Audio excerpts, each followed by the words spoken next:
ظاہر ہے میں یہ سارے آپ حوالے بھی دے رہے ہیں بولنے دیں ریفرنس. آخری جملے یہ ہیں کہ آج کی ڈیٹ میں صلح حسن منسوخ ہو چکی ہے. جس طرح صلح حدیبیہ توڑ دی تھی مشرکین عرب نے، صلح حسن اسی دن منسوخ ہو گئی تھی جب اپنے بیٹے کو جانشین مفتی فضل سبحان صاحب کی طرف میں آ جاتا ہوں.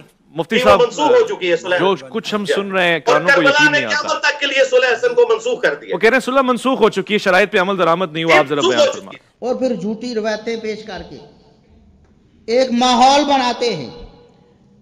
بڑا افسوس ہوتا ہے کہ ایک طرف دعویٰ یہ ہے کہ صحیح الاسناد صحیح الاسناد، پمفلٹ کے شروع میں بھی اور ہر صفحے پہ صحیح الاسناد کی پٹی چل رہی اور نیچے گپیں بھی چل رہی ساتھ ساتھ. صحیح حدیثوں میں جھوٹی اور من گھڑت روایتیں ملا کر لوگوں کو گمراہ کیا جا رہا ہے یا بریکٹیں لگائی جا رہی ہیں. بریکٹیں لگا کر اور جھوٹی روایتیں پیش کر کے. مثال کے طور پر یہ بھائی بھی مجھے پوچھ رہے تھے، کہہ رہے تھے کہ کوئی کہہ رہا تھا کہ صلح حسن کی شرطیں کون سی تھیں، بتائیں جی.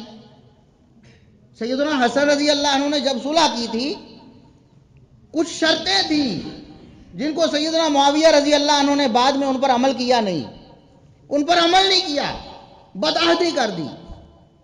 میں نے کہا لاؤ سند لاؤ، کہاں ہے؟ اچھا انجینئر صاحب کو بھی پتا ہے کہ اس کی کوئی صحیح سند دنیا میں موجود نہیں ہے. انہوں نے کیا چالاکی کی ہے؟ اچھا اوپر ہر صفحے پر وہ جو پمفلٹ انہوں نے لکھا ہے نا 72 احادیث شہدائے کربلا کی یاد میں، تو اس کے ہر پیج پہ اوپر پٹی چل رہی صحیح الاسناد احادیث ہیں. تاریخ کی جھوٹی من گھڑت ضعیف کمزور روایتوں سے یہ پمفلٹ پاک ہے اور اس فتنے سے بچنا ہے تو اس پمفلٹ کو پڑھو. یہ دعوت ہر پیج پہ ہے. اور اسی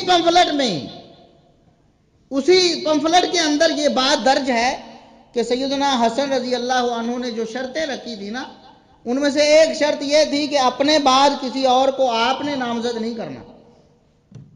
اپنے بعد آپ نے کسی کو نامزد نہیں کرنا، یہ شرط تھی. اور سیدنا معاویہ رضی اللہ عنہ نے یہ شرط توڑ دی کہ اپنے بیٹے کو نامزد کر دیا.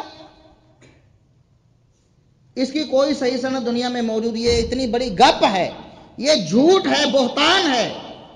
ایسی کوئی بات نہیں. اگر ایسی کوئی بات ہوتی اللہ کی قسم سیدنا معاویہ رضی اللہ عنہ اس پر عمل کر کے دیا. ایسی کوئی بات، کوئی شرط نہیں تھی.